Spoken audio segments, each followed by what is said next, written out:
You've stumbled into the feel-good show of the season. 'Tis the season to feel good after all, or at least pretend like we're feeling good, so no one knows how we really feel during the holidays. You stumbled into Binge-Watchers Podcast with Johnny Spoiler. Stick around for Underdogs on Ice. Stick around for melting the ice around the Ice Queen's heart until she is a love puddle. Just a puddle of love. Stick around for hooking up with foreign figure skaters whose names escape you, male, female, or otherwise. You can't really tell under all that glitter in those costumes after all. Happy holidays. Let's start the show. Crack open a cold box of wine or pour something cold on ice because it's the Binge-Watchers Podcast.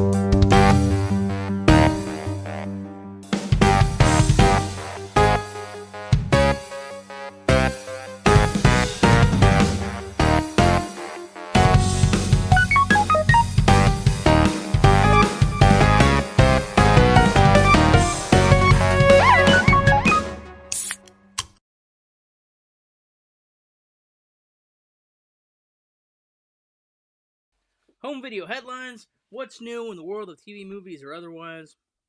Letterboxd just turned movie reviews into a rental store. So the social platform where people are, log in and rating the movies that they've watched. They're going to launch a digital video store in December.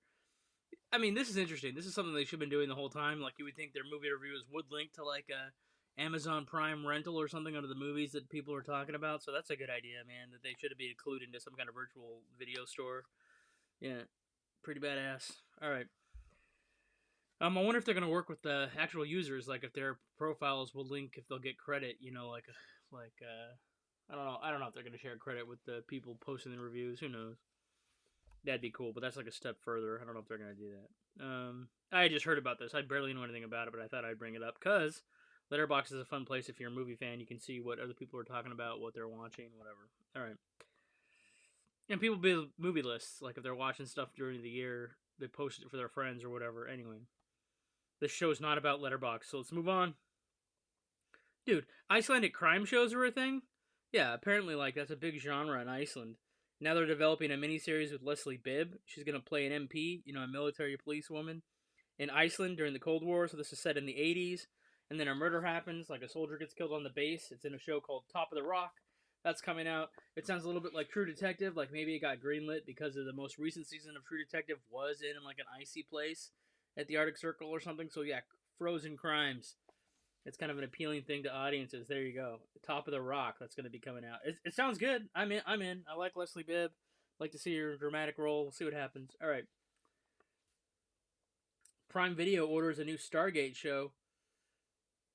I was reading on the Hollywood Reporter that the showrunner he might be a Stargate expert because he's worked on at least 3 of the previous shows, and then so I'm thinking like maybe he probably knows all about Stargate and he might be like an expert in the IP as far as the TV shows go. Do you guys remember the original Stargate? It's like in the 90s. It's got James Spader, or was it the end of the 90s? Maybe late 90s. I don't know. James Spader is a scientist. Kurt Russell's a suicidal soldier in charge of the team that goes through the Stargate. What's the Stargate?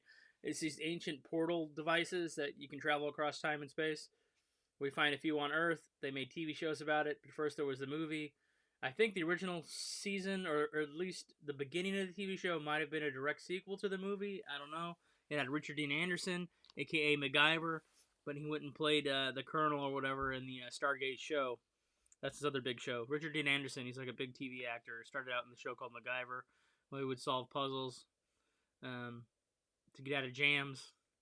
And obviously MacGruber is a parody of MacGyver. Anyway, I digress. We're not here to talk about any of that stuff. Okay, the movie of the week, The Cutting Edge. A temperamental figure skater and an arrogant former hockey player attempt to win Olympic gold medal as a figure skating pairs team. Neither D.B. Sweeney nor Moira Kelly knew how to skate before making this movie. After auditioning and convincing the producers that they were the right actors for the roles, they spent the next 3 months intensively learning how to figure skate. I didn't even know this. I thought the actors could skate at least a little bit because they look good on in the movie. They look good on camera. I had no idea that they were that inexperienced. But of course, they probably have experts. They probably have expert figure skater and hockey people in the close-ups doing all those moves. Obviously, the actors probably weren't doing the stunt work, but I mean, they look like they can skate. So I mean, that's a good job. Good job with the acting because I believed it. Anyway, D.B. Sweeney and Moira Kelly made a deal with each other not to do a sequel without the other. They'd been offered a script to do a possible sequel, but Sweeney said the script was terrible, and the money being offered was insultingly low. Since then, a direct-to-DVD sequel and 2 made-for-TV movie sequels have been made without their involvement. DB, you can see him in Fire in the Sky, and Moira is in this other show that I like called With Honors. Not show, movie. It's called With Honors with Brendan Fraser. That's a great movie. I actually like her more in With Honors than I do in this movie, but there is a good redemption arc for her character in The Cutting Edge. But she's just a nicer person in general and With Honors anyway. And then she's Nala on The Lion King. Remember the Lion King cartoon? Yeah, famous Lion King Disney cartoon thing. She's like one of the main voices in there. All right. Moira Kelly fractured her ankle during a jump in the first week of shooting, so that forced them to put all the skating scenes to the end of shooting, where she wore a cast for like a month. That's interesting. She was supposed to play Gina Davis's younger sister in A League of Their Own. However, that role is made famous now by Lori Petty. So I can't see Moira Kelly not in The Cutting Edge, and I can't see Lori Petty not in A League of Their Own. Like, these are iconic roles for each actress, so it's like, or each performer. So swapping them out doesn't make sense, and also, like, I don't see a version of A League of Their Own with Moira Kelly in it, just like I don't see a version of The Cutting Edge without Moira Kelly in it. All right, we'll be right back with our favorite bits from The Cutting Edge right after these messages. Tonight's messages, we'll see what's going on. Action and romance take to the screen when a self-centered ex-hockey player and a prima donna champion figure skater become unlikely partners in pursuit of Olympic gold. Use our Amazon influencer code to watch tonight's movie on Prime Video. Now back to the show already in progress with our favorite bits from The Cutting Edge. 2 years later. Yeah, there's a 2 years later title card that pops up in the beginning of the movie. And so the dude, the hockey player dude, he's just surviving, for 2 years. Oh, I think his character's name is Dorsey, right? Something like that. Anyway, so 2 years later, he's just surviving for 2 years after his hockey accident. He's a factory worker. He's doing some bar work to make a little change. I can relate to this, to the main character. I've been there. And I get to visit a similar situation every time the writing money runs out or the content doesn't convert dollars. I find myself in similar situations, being an artist. I mean, he's an athlete, but it's still artistic, so what are you going to do? When I was a kid, I thought this movie would make D.B. Sweeney, like, as big as Brad Pitt or, like, a Matthew McConaughey. Like, he's really good in the movie, and when I watched it, I just assumed he was a big star. He's not, obviously, as well-known as a Brad Pitt or a Matthew McConaughey, but, like, when you're watching this movie as a kid, you're like, oh, this dude's really cool. I'm sure he's going to do a bunch of movies. All right. Also, at 10, you don't realize that the girl's dad must be wealthy, or at least upper middle class, or when the middle class existed anyway, because the dad's, like, literally footing the bill for his daughter's ice skating career. So you don't think about that stuff, when you're a kid just watching a movie. Then the Ukrainian trainer, he immediately finds the hockey player to replace the male figure skater that quits. I wanted to have, like, a searching scene or, like, a montage would have been nice, to see him looking for a replacement. But I also hold the opinion that movies should really flow, and this movie has a great pace and tone, and it's very tight. I don't like wasted scenes. So again, it's contrary, right? Like, I want an extra scene, but I also hold to the fact that movies should be like 80 or 90 minutes. Don't waste my life for 3 hours. Like, there's literally no reason any of these movies, even The Odyssey or freaking Infinity Gauntlet or whatever the bullshit is, no movie should be freaking more than 90 minutes. You can, like, go back and watch those movies. See how much waste is on the screen. Honestly. Besides the storytelling elements. Like, every movie is tighter at 90 minutes. In and out, dude. And then leave them wanting more. They'll come back for a sequel. Anyway, okay. I'm really kind of sidestepping and getting on tangents, but... Alright. Oh, unless all male figure skaters are gay, hell, even if they are gay, I'm pretty sure the figure skaters are having sex with each other. That was my thought when I was watching this movie. I was like, yeah, all the figure skaters are banging. It's too intimate. It's too sexually charged. The blood's pumping with a lot of adrenaline. People are definitely hooking up in this sport. Now, I watched the movie about 10 times in my life, but this time, I got a sensation of deja vu. I had read recently that the current theory of deja vu has changed. It used to be deja vu was associated with the feeling of experiencing the same event twice. However, when I read what is now considered like here's what it is. Now they consider it your future self sending you a warning of a future trauma or event. That might be possible if time is not linear.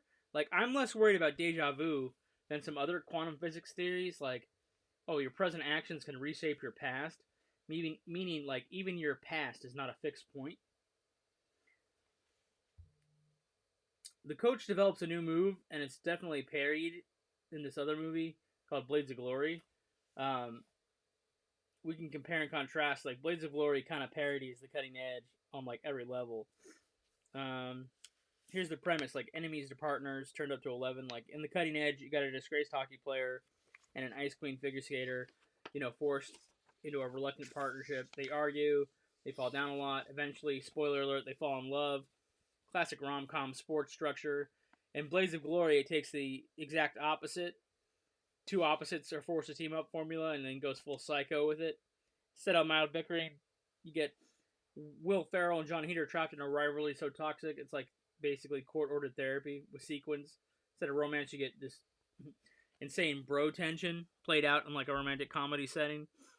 So you swap opposites attract for opposites reluctantly fondle each other in a death swirl. The training montage, grit versus absurdity. Yeah, so there's a montage of Doug Dorsey learning how to figure skate in the cutting edge. It's delicate, it's slightly comedic, but it's very earnest. He learns grace, discipline, how to stop grunting like a hockey dude on ice. And then in Blades of Glory, you get this insane training montage. Yoga positions designed by the Cirque du Soleil dropouts. You get rigorous hair routines. You get this move called the Iron Lotus, which is supposed to be like the Chemko maneuver, right? Because there's a special move, Chemko, like the big move that wins everything. So in the cutting edge, there's a dangerous, elegant, emotionally resonant move that you believe two people could pull off that the trainer designs. And then in Blades of Glory, they call it the Iron Lotus. It's so deadly, it decapitated somebody skating in North Korea. The Bachemko dialed up the cartoon levels. Instead of graceful near danger, you get like slapstick near death. So basically, instead of a romantic pentacle, you get a homicidal ice guillotine of teamwork. Listen, the Iron Lotus is completely made up, right? There's no figure skaters in North Korea as far as I know. But they're just saying it's supposed to be some crazy-ass move in Blades of Glory. So what I'm trying to say is they made this amazing movie called The Cutting Edge, and then Will Ferrell made a parody of it called Blades of Glory. And here's the comparison, right?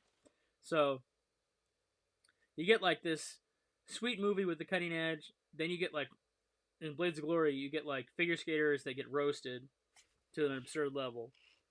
But there's like unintentional comedy present in figure skating melodrama, and so it's basically, let's just make it louder, weirder, and drunker in Blades of Glory. Supporting characters, yeah, there's like the family members and rivals and coaches in the cutting edge, and then you get like an exaggeration of that. In Blades of Glory, you get an incestuous villain sibling pair, you get creepy fans, you get a stalker, you get a coach who treats skating like Olympic special ops. If the characters are quirky in the cutting edge, then they're basically full-blown psychopaths in Blades of Glory. Anyway, it doesn't just parody cutting edge, it kind of mocks every sports rom-com cliche that we've seen in earlier films, and it kind of escalates it, right? Anyway, both movies are entertaining, right? One is more serious than the other. One's a straight-up comedy. Both have their merits. And how many figure skating movies are there? Not many. Then there's like the biopic called I, Tonya about Tonya Harding. So, I mean, literally, that's 3 movies I can think of that have to deal with ice skating. That's not very many. Alright, we have a rating system, our own magical movie rating system on this thing. We say binge now, binge later, binge never. How that works is, watch it now, get around to it, put it on the list, but you don't have to watch it immediately. Or binge never, you can't get the time back, you've wasted 3 hours of your life, what are you going to do with yourself? So that's how it breaks down. Usually I try to hold on to the suspense and really drag it out and trick you into what my rating's going to be. However, since we're doing feel-good stocking stuffers, I think during this holiday season, we must love these movies, right? So obviously it's a binge now. Fan service, if the fans are chiming in, what are they squawking about? Alright, there's a person on Facebook that clearly has no emotional intelligence. He had said Planes, Trains, and Automobiles was a sad movie. Newsflash, hot. Movies with sad moments are not sad movies. The theme of the movie and the tone is not sadness. The characters in that movie experience the full range of human emotions to complete their journey, which is another reason why it's a beloved movie, you dork. Yeah, I got kind of bent out of shape. I didn't respond to the comment because I don't do that. I got the no comment policy on social media. However, also you can say whatever you want as long as it's not offensive or hate filled, but whatever, that's fucking pretty much social media. My deal is this. He's like, oh, Planes, Trains, and Automobiles is a sad movie. No, it has some sad scenes. The theme of the movie is not sad, and it's not about sadness, okay? Again, it's well written, it's well acted, it's well directed. It's basically showing you a full range of human emotions, and since you're human, you should be able to figure that out. But you're just like, oh, it's a sad movie. Fucking idiot. Yeah, I'm being kind of mean, because I just think you missed the fucking point of the whole movie. Go back and watch it, dude. Alright. Staff picks. If you're not going to watch the movie of the week, what can we recommend? Here's a hot take for you. Seinfeld didn't end with that courtroom finale. The real final episode is the Puerto Rican Day. It's chaos. It's peak comedy. It's the last time the show actually felt alive. And then after that, you just get 2 clip shows. Right? Go back and watch the final season. The last 3 episodes. It's Puerto Rican Day, which I think is great. Then after that, it's a clip show set to the Superman theme song. Then after that, reoccurring characters show up, and then it flashbacks to clips of them talking about their encounters with the characters. So basically, 2 clip shows in a row. They're obviously out of steam. They're done. But I think if you just stopped at Puerto Rican Day, that would have been a great finale. It's right up there with some of my favorite episodes, like The Marine Biologist, The Voice, which includes Cramerica Industries, The Chicken Roaster, which is a Kenny Rogers chicken episode, which I think is great, or The Summer of George. That one's pretty good, too. Anyway, yeah, go back and watch Seinfeld. It's currently on Netflix. Puerto Rican Day is like a freaking great episode. I wrote a blog about it. You can take a look at that. Anyway, ultimately, my opinion is you should watch The Cutting Edge. It's entertaining. Blades of Glory, that should be your next thing. I mean, if you want, you could spend a whole afternoon and just be like, get I, Tanya, Blades of Glory, and Cutting Edge. That'd be 3 funny things to throw on for Uncle Larry at the Thanksgiving Day freaking dinner. You know what I'm saying? Just watch some figure skating movies while everybody's getting drunk on eggnog. Spiked eggnog, alright? Or chasing the cat around the house. Something, you know. Trying to stop the pets from eating the turkey on the table. Let's really jazz it up, you know? Hey, you know what? Did I rush this episode? I don't know. This is my 3rd attempt at trying to record this thing. There's been some stuff going on. It took a while. Behind the scenes, I don't know. No, it was just like technical stuff. Like the internet died. I don't know, man. It just didn't finalize the stream. So I don't know. Wi-Fi glitched out or something. But I had literally sat down twice to do this, and then the house was busy. There was no quiet place to do this. I'm recording a lot of these back in the fucking apartment, not a studio anymore. So anyway, whatever. I'm giving a lot away here at the end. I must be tired. It's the holiday season. It's just like, I'm over it, man. I'm going to watch a lot of movies. I think next up what we're going to do is I am going to do a Christmas special. Usually I do a New Year's thing, but I don't think I'm going to come back for the New Year's special this year. I think what I'm going to do is, I think the last one for 2025 to wrap up the year, I think is going to be Fat Man. I think we're going to do the Mel Gibson Santa Claus movie. I think that'll be a good way to end the year. That'll be the last stocking stuffer, and then we'll fucking be back with new episodes in January. We'll retool and come back with a new playlist of movies. That'll be great.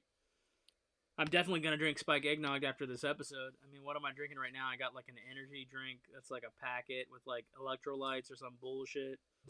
I was happy watching The Cutting Edge this time. I seemed to notice things that I didn't notice before. Again, you're like, oh, you probably had deja vu just because you've watched the movie several times. No. I mean, literally, my deja vu was like sitting at the specific table, watching the movie on the computer. The drinks that I had were the same drinks. It was like the same moment in time. And again, it's like future Johnny spoilers like, hey, dude, I got to spoil the future for you. Let me send you back this warning about your spiked eggnog. All right. Maybe it's sour. Maybe it goes bad. Who knows? I'm just running my mouth now. I don't even know what I'm saying. Listen. Just like the song says, there's a 90s song. It's like called Closing Time, I think. Look it up. I'd say you could watch it on MTV, but MTV's gone. I'd be like, closing time? Anyway, you can't stay here, but you don't have to go home. What I recommend you do is spike some eggnog, gear up Blades of Glory, Cutting Edge, and I, Tanya, And if not, watch Seinfeld. Like I said, you could watch the Festivus episode of Seinfeld if you're like in a mood where I'm also over it. You know, watching people kill themselves trying to get a 22-pound turkey at the last minute, having people crash into the aisles like road rage, but grocery carts. Like you're just like aisle 17, forget it. You got family politics going on, siblings, parents, bullshit. You're like, I'm over it. Let's cancel the traditions. Why are we putting ourselves through this?